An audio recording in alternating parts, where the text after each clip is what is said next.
أعوذ بالله من الشيطان الرجيم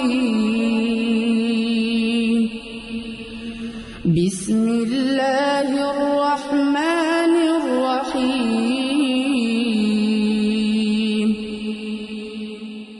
تبارك الذي بيده الملك وهو على كل شيء قدير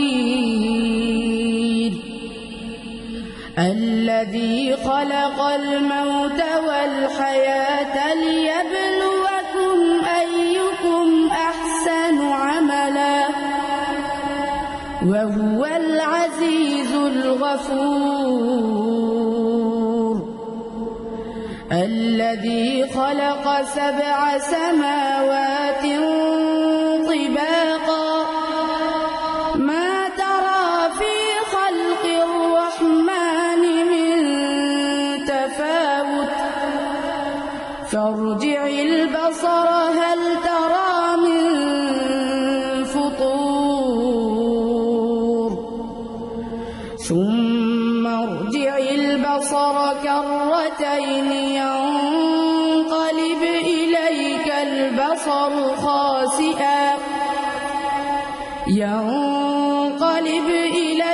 البصر خاسئا وهو حسير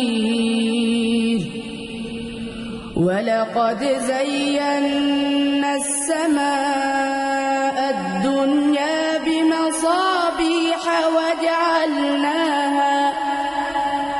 وجعلناها رجوما للشياطين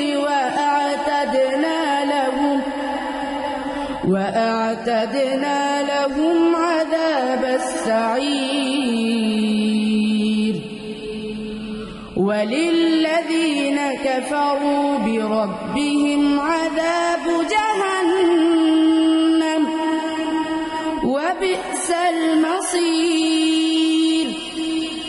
إذا ألقوا فيها سمعوا لها شهيقا وهي تفور تكاد تميز من الغيظ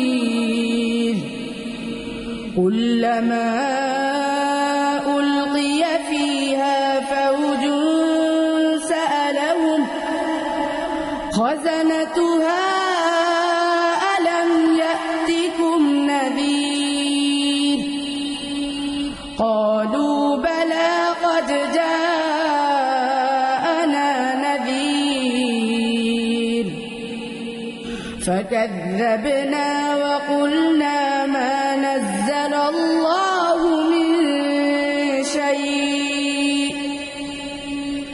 إن أنتم إلا في ضلال كبير وقالوا لو كنا نسمع أو نعقل ما كنا في أصحاب السعير صدق الله العظيم পরম করুণাময় মেহেরবান আল্লাহর নামে শুরু করছি। অতি মহান ও শ্রেষ্ঠ তিনি, যার হাতে রয়েছে সমগ্র বিশ্বজাহানের কর্তৃত্ব। তিনি সব কিছুর উপর ক্ষমতা রাখেন। কাজের দিক দিয়ে তোমাদের মধ্যে কে উত্তম তা পরীক্ষা করে দেখার জন্য তিনি মৃত্যু ও জীবন সৃষ্টি করেছেন। আর তিনি পরাক্রমশালী ও ক্ষমাশীল। তিনি স্তরে স্তরে সাজিয়ে 7টি আসমান তৈরি করেছেন। তুমি রহমানের সৃষ্টিকর্মে কোনো প্রকার অসঙ্গতি দেখতে পাবে না। আবার চোখ ফিরিয়ে দেখো, কোনো ত্রুটি দেখতে পাচ্ছ কি? তুমি বারবার দৃষ্টি ফিরিয়ে দেখো, তোমার দৃষ্টি ক্লান্ত ও ব্যর্থ হয়ে ফিরে আসবে। আমি তোমাদের কাছের আসমানকে সুবিশাল প্রদীপ মালায় সজ্জিত করেছি, আর সেগুলোকে শয়তানদের মেরে তাড়ানোর উপকরণ বানিয়ে দিয়েছি। এসব শয়তানের জন্য আমি প্রস্তুত করে রেখেছি জ্বলন্ত আগুনের শাস্তি। যেসব লোক তাদের রবকে অস্বীকার করেছে তাদের জন্য রয়েছে জাহান্নামের শাস্তি, সেটি অত্যন্ত খারাপ জায়গা। তাদেরকে যখন সেখানে নিক্ষেপ করা হবে তখন তারা তার ভয়ানক গর্জনের শব্দ শুনতে পাবে এবং তা টকবক করে ফুটতে থাকবে। অত্যধিক রোষে তা ফেটে পড়ার উপক্রম হবে। যখনই তার মধ্যে কোনো দলকে নিক্ষেপ করা হবে, তখনই তার ব্যবস্থাপকরা জিজ্ঞেস করবে, তোমাদের কাছে কি কোনো সাবধানকারী আসেনি? তারা জবাব দেবে, হ্যাঁ, আমাদের কাছে সাবধানকারী এসেছিল, কিন্তু আমরা তাকে মিথ্যাবাদী প্রতিপন্ন করেছিলাম এবং বলেছিলাম, আল্লাহ কিছুই নাজিল করেননি, তোমরাই বরং বিরাট ভুলের মধ্যে পড়ে আছো। তারা আরো বলবে, আহা, আমরা যদি শুনতাম এবং বিবেক বুদ্ধি দিয়ে বুঝতাম, তাহলে আজ এ জ্বলন্ত আগুনে সাজাপ্রাপ্তদের মধ্যে গণ্য হতাম না। এভাবে তারা নিজেদের অপরাধ স্বীকার করবে। এ দোজখবাসীদের উপর আল্লাহর লানত। যারা না দেখেও তাদের রবকে ভয় করে, নিশ্চয়ই তারা লাভ করবে ক্ষমা এবং বিরাট পুরস্কার। তোমরা নিচু স্বরে চুপি চুপি কথা বলো কিংবা উচ্চ স্বরে কথা বলো, আল্লাহর কাছে দুটোই সমান। তিনি তো মনের অবস্থা পর্যন্ত জানেন। যিনি সৃষ্টি করেছেন তিনিই কি জানবেন না? অথচ তিনি সূক্ষ্মদর্শী ও সব বিষয় ভালোভাবে অবগত। তিনি তো সেই মহান সত্তা যিনি ভূপৃষ্ঠকে তোমাদের জন্য অনুগত করে দিয়েছেন। তোমরা এর বুকের উপর চলাফেরা করো এবং আল্লাহর দেয়া রিজিক খাও। আবার জীবিত হয়ে তোমাদেরকে তারই কাছে ফিরে যেতে হবে। যিনি আসমানে আছেন, তিনি তোমাদের মাটির মধ্যে ধসিয়ে দেবেন এবং অকস্মাৎ ভূপৃষ্ঠ জোরে ঝাঁকুনি খেতে থাকবে। এ ব্যাপারে কি তোমরা নির্ভয় হয়ে গিয়েছ? যিনি আসমানে আছেন, তিনি তোমাদের উপর পাথর বর্ষণকারী হাওয়া পাঠাবেন।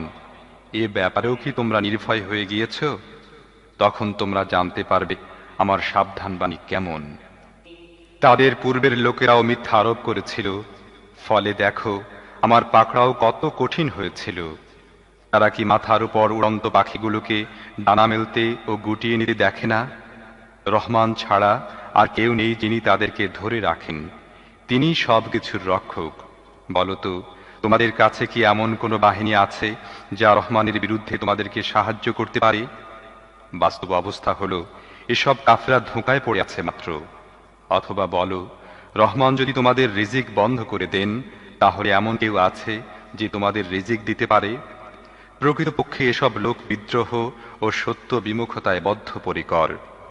ভেবে দেখো, যে ব্যক্তির মুখ নিচু করে পথ চলছে, সেই সঠিক পথ প্রাপ্ত, না যে ব্যক্তি মাথা উঁচু করে সোজা হয়ে সমতল পথে হাঁটছে, সেই সঠিক পথ প্রাপ্ত? এদেরকে বলো, আল্লাহই তো তোমাদের সৃষ্টি করেছেন, তিনি তোমাদের শ্রবণ শক্তি, দৃষ্টিশক্তি ও বিবেক বুদ্ধি দিয়েছেন। তোমরা খুব কমই কৃতজ্ঞতা প্রকাশ করে থাকো। এদেরকে বলো, আল্লাহই সেই সত্তা যিনি তোমাদের পৃথিবী ব্যাপী ছড়িয়ে দিয়েছেন, আর তাঁরই কাছে তোমাদের সমবেত করা হবে। এরা বলে, তোমরা যদি সত্যবাদী হও, তাহলে বলো, এ ওয়াদা কবে বাস্তবায়িত হবে? বলো, এ বিষয়ে জ্ঞান আছে শুধু আল্লাহর নিকট, আমি স্পষ্ট সতর্ককারী মাত্র। তারপর এরা যখন ওই জিনিসকে কাছে দেখতে পাবে, তখন যারা অস্বীকার করেছে তাদের চেহারা বিবর্ণ হয়ে যাবে, আর তাদেরকে বলা হবে, এ তো সেই জিনিস যা তোমরা চাচ্ছিলে।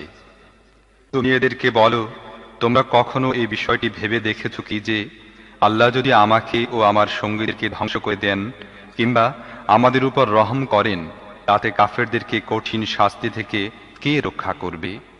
এদেরকে বলো, তিনি অত্যন্ত দয়ালু, আমরা তাঁর উপর ঈমান এনেছি এবং তারই উপর নির্ভর করেছি। তোমরা অচিরেই জানতে পারবে কে স্পষ্ট বিভ্রান্তির মধ্যে ডুবে আছে।